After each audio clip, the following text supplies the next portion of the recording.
కొనసాగాల వద్దా అనే విషయం కూడా మా అధిష్టానం తీసుకుంటుంది. అధిష్టానం తీసుకునే నిర్ణయాల గురించి మేము స్పందించడం కరెక్ట్ కాదు. ఎందుకంటే ఇక్కడి నుంచి ఇప్పుడు జరిగిన ఫలితాల అన్నిటి గురించి వాళ్ళకి కాబట్టి ప్రతాప్ రెడ్డి టీఆర్ఎస్ పార్టీలకు ఎవరు కాంగ్రెస్ పార్టీ నాయకులు ఎవరు మద్దతు ఇస్తున్నారు. నిజంగా చాలా మంది బలహీనంగా ఉన్నారు, చాలా మందిని కేసులు పెట్టి సతాయిస్తున్నారు. టీఆర్ఎస్ పార్టీకి ఎమ్మెల్యేలు పోయే అవకాశం ఉందని ప్రచారం జరుగుతుంది. నిజంగా అట్లానే జరగబోతుంది. నాకు తెలిసినంత వరకు ఎమ్మెల్యేలు ఎవ్వరు కూడా ప్రస్తుతం గెలిచిన 19 మంది ఎమ్మెల్యేలు కూడా ఎవ్వరు కూడా పార్టీ మారే యోచనలు లేరు. 19 మంది కాంగ్రెస్ పార్టీ రాహుల్ గాంధీ గారి నాయకత్వంలో, సీఎల్పీగా ఎన్నికైన బట్టి విక్రమార్క నాయకత్వంలో తప్పకుండా మేము పార్టీ బలోపేతానికి ప్రజా సమస్యల గురించి మేము అసెంబ్లీలో పోరాటం చేస్తాం. కానీ ప్రజలు గెలిపించిన తర్వాత ఈ రోజు స్వార్థ ప్రయోజనాల కోసం పార్టీ మారుతారని ఎవరు అనుకుంటలేను.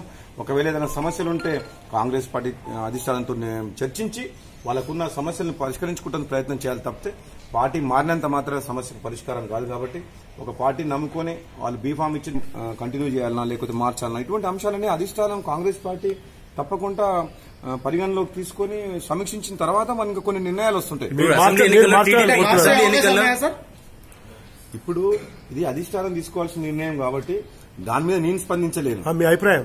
మా అభిప్రాయం ఒకటే, మా రాహుల్ గాంధీ గారు మా నాయకుడు తీసుకున్న నిర్ణయాన్ని కట్టుబడి పనిచేయడం, అధికారం ఉన్నా అధికారం లేకున్నా ప్రజల పక్షాన తెలంగాణ ఇచ్చిన పార్టీ కాంగ్రెస్ పార్టీ కాబట్టి ఎక్కడైనా సరే మా సైడ్ పొరపాటు ఉంటే వాటి పొరపాటు సరిదిద్దుకొని ప్రజల్లోకి పోయి కాంగ్రెస్ పార్టీ ద్వారానే సామాజిక న్యాయం జరుగుతుంది. ఒక నిజాయితీ పరిపాలన అందించాలన్నా, ప్రతి ఒక్కరికి న్యాయం జరగాలన్నా ఇది కాంగ్రెస్ పార్టీ ద్వారానే జరుగుతుంది. ఒక స్లోగన్ తోటి మేము ముందుకు పోతాం. మా నాయక కాంగ్రెస్ పార్టీలో ఒక్కరి మీద బాధ్యత వేయడం కరెక్ట్ కాదు. దీనికి సమిష్టి బాధ్యత ఉంది.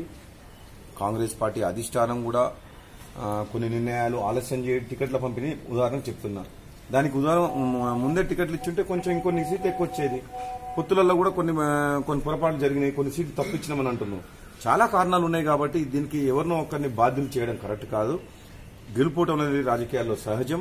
ప్రజల తీర్పును గౌరవించి ప్రజల పక్షాన పోరాటం చేసే కాంగ్రెస్ పార్టీ ఇది 125-30లో వాళ్ళ నాయకత్వంలో పనిచేసినా సరే కొన్ని టీడీపీ పార్టీ పొత్తు పెట్టుకున్న లాస్ట్ మూమెంట్లో తెలుగుదేశం పార్టీ చంద్రబాబు నాయుడు వచ్చి ప్రచారం చేయడం వల్ల చంద్రబాబు వర్సెస్ కేసీఆర్ అయిందని చెప్పేసి తెలంగాణ ప్రజలు భావించడం వల్ల కాంగ్రెస్ పార్టీకి నష్టం జరిగిందని చెప్పి మేమందరం కూడా మేము సమీక్ష చేసుకున్న ఓటమి తర్వాత ప్రయత్నం అనేది ప్రతి ఒక్కరికి కావాలని ఒకటి ఉంటుంది. కానీ అల్టిమేట్ గా డిసిషన్ ఏంటంటే మాకు ఒక అధిష్టానం ఉంది. నాతో పాటు ఇంకో నలుగురు ప్రయత్నం చేయొచ్చు, కావాలని అర్హులమని చెప్పి చెప్పుకునే అడిగే అవకాశం అర్హత మాకుంది. కానీ అల్టిమేట్ గా డిసిషన్ తీసుకోవాల్సింది అధిష్టానం నిర్ణయం తీసుకుంటారు. కాబట్టి మా నాయకుడు రాహుల్ గాంధీ గారు కాబట్టి రాహుల్ గాంధీ గారు తీసుకున్న నిర్ణయాన్ని కట్టుబడి ఉండాల్సిన అవసరం. గెలుపు ఓటములతోటి సంబంధం లేకుండా అన్ని అంశాలని అన్ని సమీకరణలను దృష్టిలో పెట్టుకుని నిర్ణయం తీసుకుంటారు. కాబట్టి ఇప్పుడున్న పరిస్థితుల్లో బట్టి విక్రమార్క ఈరోజు అతని సీనియారిటీని సామాజికంగా అన్ని అంశాలను తీసుకుని అతను నిర్ణయం చేసింది. కాబట్టి రాహుల్ గాంధీ తీసుకున్న నిర్ణయాన్ని మేమందరం కూడా మా జాతీయ పార్టీ కాంగ్రెస్ పార్టీ అధ్యక్షుడు కాబట్టి మేము ఒక క్రమశిక్షణ గల కాంగ్రెస్ పార్టీ చీఫ్ విప్ గా చాలా బాగా పనిచేసిండు.